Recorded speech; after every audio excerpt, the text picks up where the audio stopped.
కార్తీకమాసం అంటే దేవతలకే ప్రియమైన మాసం.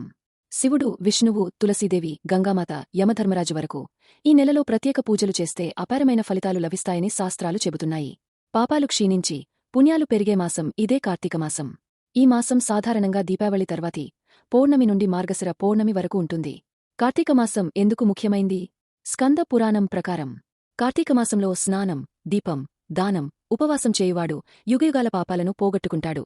బ్రహ్మదేవుడు సృష్టి చేసిన తర్వాత శివుడు తపస్సు చేసిన మాసం ఇదే. విష్ణువు తులసీదేవిని వివాహం చేసుకున్నది కూడా ఈ మాసంలోనే.